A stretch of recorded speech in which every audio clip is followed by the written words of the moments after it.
Okay. Hi, everybody. Let's keep going. So here we are. We're back to, I'm going to be sharing. I always pull this up before I'm ready to share. Let's share. We're back to discussing what we were discussing. Why is it doing that?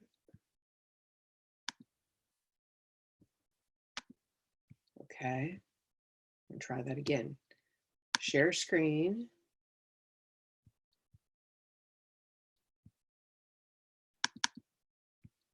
Okay. I don't know why I was doing that, but here we are. Okay, we're back. So we're looking at what a hasty generalization is. Now you'll see that for a second where we're going to go back.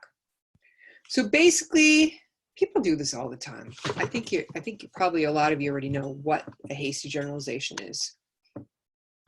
But it's a generalization you make based upon one thing happening.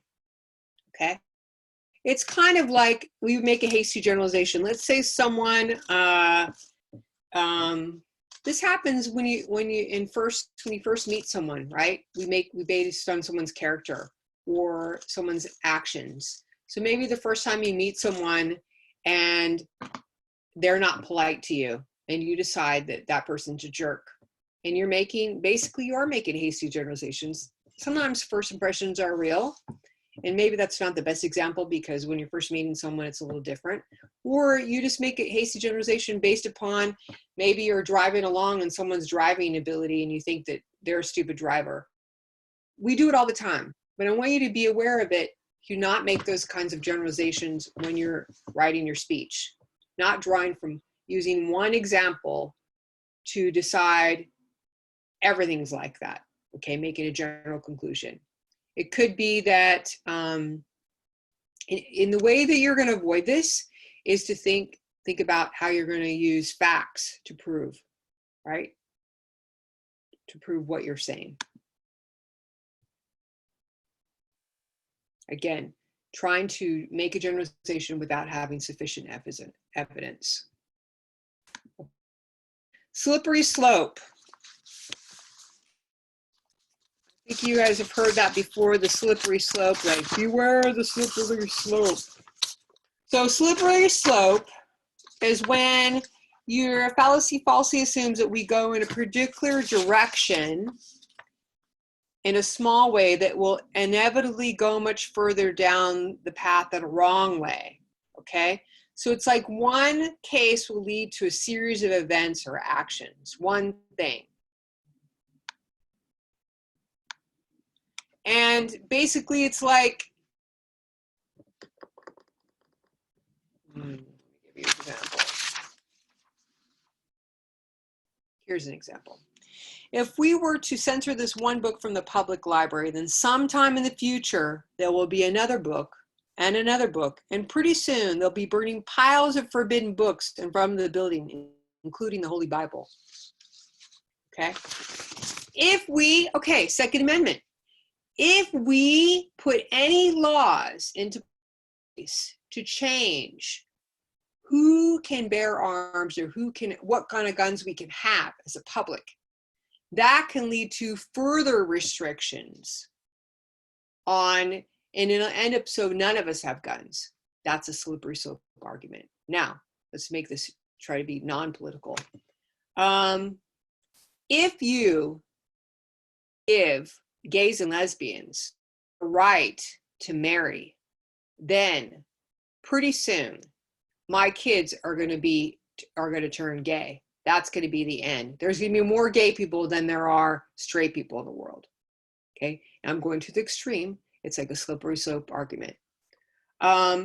If you give women the right to work, right? Let's go back to when women didn't have the right to vote. If women the right to vote, then our government's going to go to hell in a handbasket because now we have these emotional people don't know what they're doing half belong in the house, and they're not even smart enough to vote. They don't know anything about anything. So what business do they have electing leaders in government?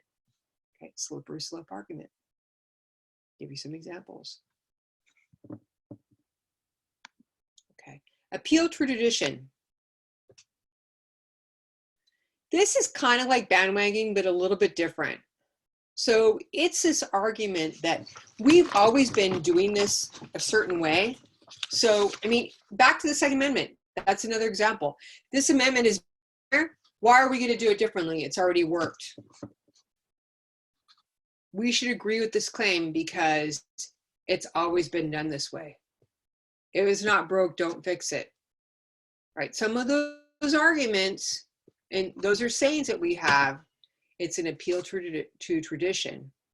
And you have to really discern for yourself, is this the right? Is this a fallacy? Do I agree or don't agree with that? Sometimes oftentimes people make arguments for things, there's a reason behind it, right?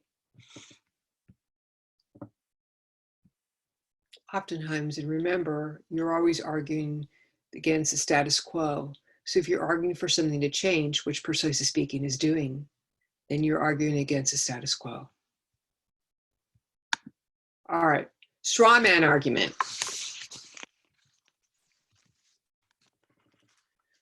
The straw man argument, let me find a good example, occurs when attempting to refute another person's argument. You address only a weak or distorted version of it. So basically, you misrepresents an opponent's position to make it easier to attack. The person arguing misrepresents the opponent's position to make it easier to attack. Does that sound like politics? Let's go back to President Trump. That happens to President Trump all the time, right? That President Trump does it to others.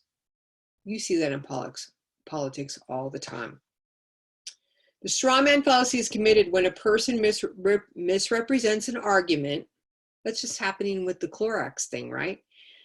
Theory or claim, and then on the basis of that misrepresentation claims to have refuted the position that he has misrepresented. Here's an example. Since all those liberals want to do is spend as much of your money as they can, you know how I'm going to vote in November. Okay, so yes, liberalism is associated with bigger government, but do liberals really want to take all your money? That's an exaggeration, oversimplification, right?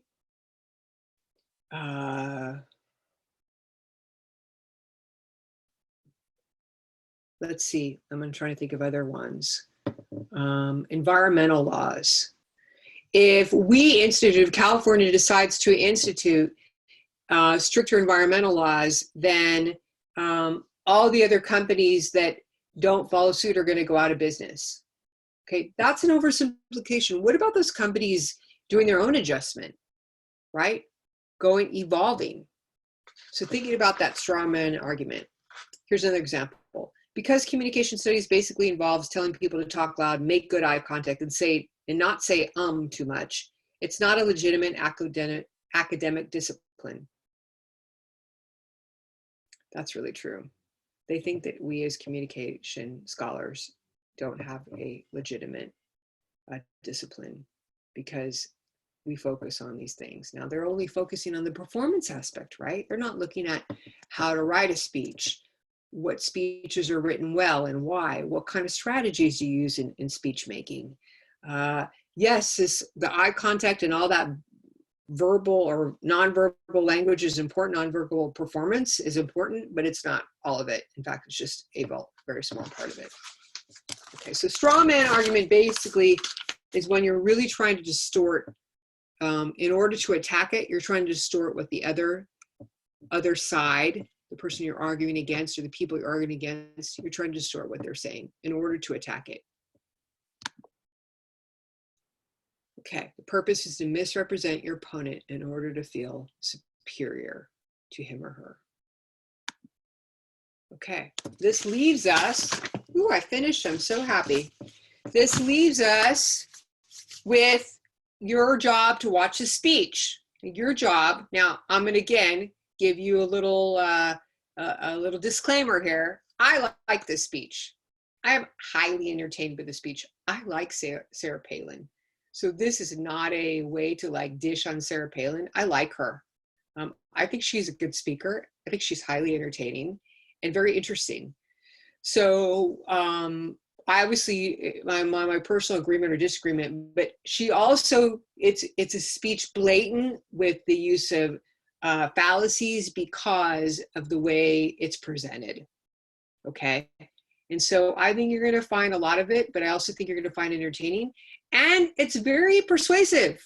She's very persuasive. So check it out, do the work.